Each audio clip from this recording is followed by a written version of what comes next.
This car was a classic European racer before being reborn as a touring car. What caused its transformation from beast to beauty? Find out right here on One of a Kind.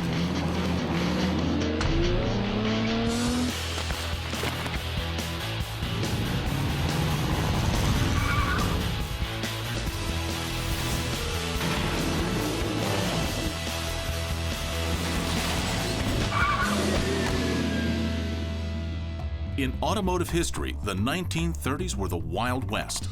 Everyone from engineers to enthusiasts thought they had a great idea for a car. Hundreds of companies created limited edition cars for everything from the racetrack to the social circuit. Companies like Sunbeam, Talbot, and Duroc created some of the most unique, classic, and never-to-be-repeated cars in history. These three legends ultimately combined to become one of France's most prestigious and successful companies, Talbot-Lago. This Talbot-Lago 150C SS Figoni and Falaschi competition sports roadster is unique even by those high standards. This car had a long racing history before it started a second life with a brand new body from Figoni and Falaschi. The famed racer Tony Lago, fierce rival to racing legend Ettore Bugatti, had dreams of a state-of-the-art racing program at his company, Talbot-Lago. The car company was bred for racing. In the very beginning, he decided to make race cars, and race cars were part of his whole lifestyle. And his idea was to promote the car solely through racing and racing successes. He hired René Dreyfus, who was France's premier driver, to manage his team in 1936 and work out the bugs of his car. In order to start a top-flight racing program, you need money, lots of money. And in the 1930s, that was hard to come by. What I've read is Tony Lago, who built a lot of racing cars, like so many of the automobile companies in the 30s, just did not prosper. So he merged his company with Talbot, which became the Talbot-Lago that we refer to today. And that's basically what happened to the French car industry during the 30s. They just simply didn't prosper. Short on funds, Lago contacted Pierre-Louis Dreyfus, one of the few men who could afford such an expensive hobby. Lago encouraged Louis Dreyfus to race one of his own cars. But in the 1930s, racing was a rough and tumble sport, and not for well-bred gentlemen. In those days, the young men from the wealthy families were really not allowed to drive and race, but they developed pseudonyms and raced that way.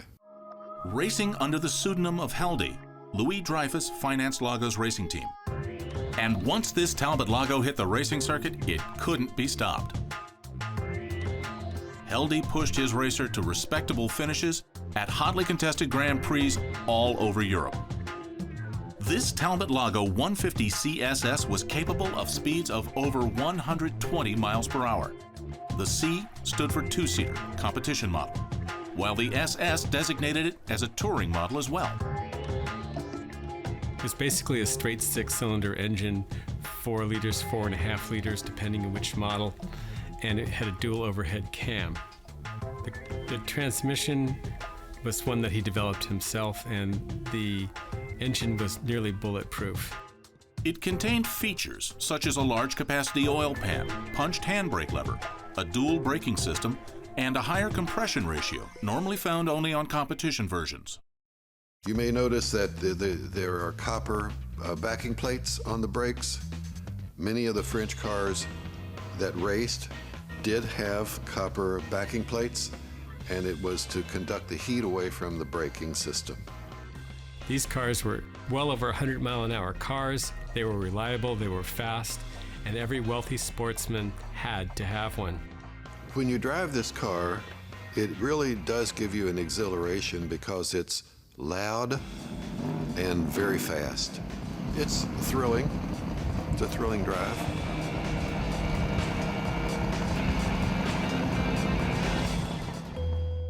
But in the middle of this successful racing run, Heldy suddenly decided to stop.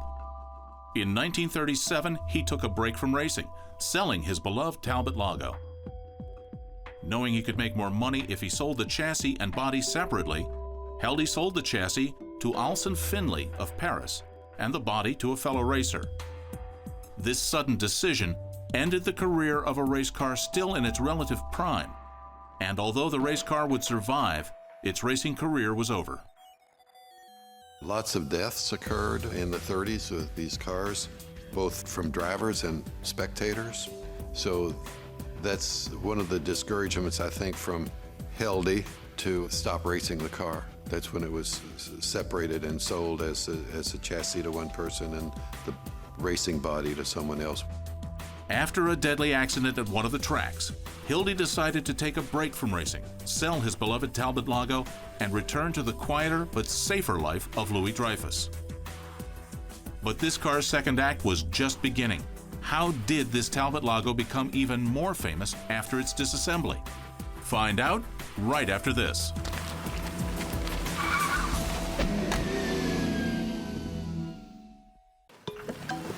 After its racing career, the chassis of this Talbot-Lago 150C SS was reborn with a brand new Figoni and Falaschi body.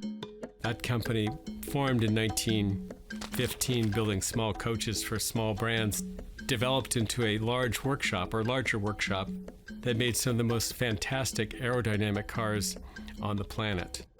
The new owner, Alson Finley, wrote a letter to the bodymakers upon delivery of his new car. "I find the body that you put on my Talbot is a real work of art," he wrote. "I hope that this style of body will bring you real success in the future." It's an open car. It has cut-down doors, swoopy fenders. Figoni was taking his influences off airplanes and the pontoon shapes of an airplane, and Joseph Figoni confides that it was also the shape of a woman, very influenced by the human shape. And he thought that this car would really make some statements.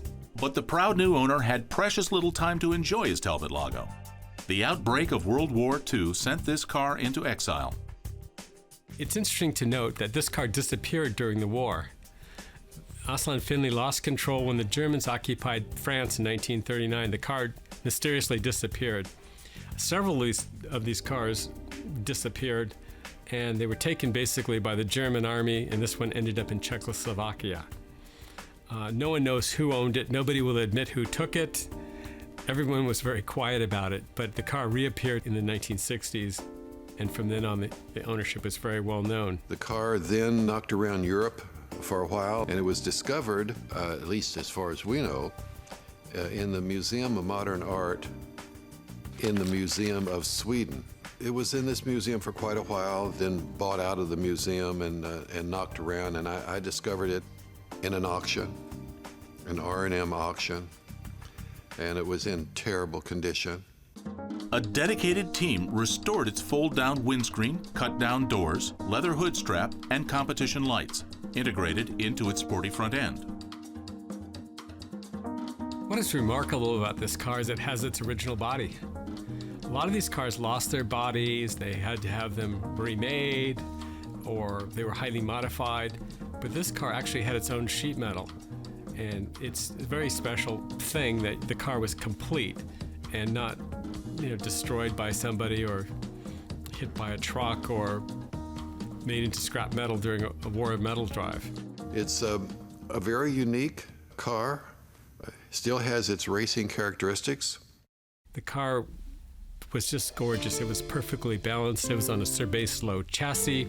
It had a powerful engine, a simple transmission, and the brakes worked well. This car was a dream, and you could drive your car and you could also take it to the racetrack and be very competitive. The restoration was aided by detailed photographs that survived the war. This restoration, we were blessed by pictures of the car as delivered, so we knew exactly what it looked like. And we had a picture of the interior and the side of the car, so we knew what was correct and not correct. Once it entered award shows, it picked up right where it left off in 1937. We went through an extensive restoration, and the car turned out beautifully, as you can see. It won its class at Pebble Beach. Later, it won Best of Show at Cranbrook in Detroit. This Talbot-Lago was separated from its original body over 70 years ago. What does that do to its place in history? We'll find out right after this. This Talbot-Lago 150C SS ended its racing career on a high note before being separated for sale into chassis and body. But since its original body was replaced, the car has become even more special. In a Talbot-Lago like this, it's an open sports car.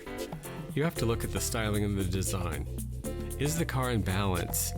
Does it have the French styling cues that really make it a great car? And it has all of them. It has these swoopy lines, it has cut down doors, it has a beautiful instrument array. Everything is authentic about this car. It didn't lose a lot in the time it spent wandering around the world. The Talbot-Lago 150C SS is one of the great stories of collaboration from the golden age of automakers. This fusion of artistic form and racing function is an enduring legacy of the craftsmen of the 1930s and is absolutely one of a kind.